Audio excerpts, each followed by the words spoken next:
ፈሪ ነበርኩኝ ድፍረት የሌለኝ አይናፋር ነበርኩኝ ሰዎች ቀና ብዬ ማውራት የማልችል ሰው ነበርኩኝ አያችሁ አንድ ቀን ህይወቴ ተቀየረች እቺ ቀን ደግሞ ተስፋ የቆረጥኩባት ቀን ነበረች ራሴን ላጠፋ ያሰብኩባት ቀን የመጨረሻ ቀኔ እሷ መሆን ነበረባት ግን እግዚአብሔር ልቤ ላይ መጥቶ ሹክ አለኝ አዶናይ ህይወትህን አይደለም ማጥፋት የፈለከው የድሮ ማንነትህ ነው ማጥፋት የፈለከው ያ አይናፋር ማንነትህ ነው ማጥፋት የፈለከው ፈሪው ማንነትህ ሰዎች ቀና ብለው ማውራት የማይችለው ማንነትህ ከሰዎች በታች ነኝ ብሎ የሚያስበው ማንነትህ እሱን ነው መግደል የፈለከው አያችሁ ብዙዎቻችን ተስፋ ቆርጠናል ተስፋ የቆረጥነው ደግሞ በህይወት ይመስለናል በህይወት አይደለም ተስፋ የቆረጥነው በድሮ ማንነታችን ነው ስለዚህ የድሮ ማንነታችን ለምን አንገልም ለምን እንደ እባብ ያ የነበረው ቆዳችን አውጥተን ለምን በአዲስ ቆዳ መራመድ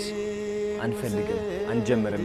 ብዙዎቻችን ግን እንፈራለን የሚወዱን ሰዎች አሉ በዛ ድሮ ማንነት የሚያፈቅሩን የሚያከብሩን ሰዎች አሉ በድሮ በማይጠቅመን ማንነታችን እየተከበርን እስር ውስጥ እንኖራለን ልባችንና ማንነታችን ታስሮ ይገኛል ስለዚህ በውሸት ማንነታችሁ የሚወዷችሁ ሰዎች ስትቀየሩ ከጠሏችሁ እነሱ ሰዎች የናንተ አልነበሩም ስለዚህ ተቀየሩ ዝም ብላችሁ ባካችሁ ስኬታችሁ በረከታችሁ አዲሱ ማንነታችሁ ላይ ነው ያለው እግዚአብሔር ከናንተ ጋር አለ ወዳችኋለሁ ቻው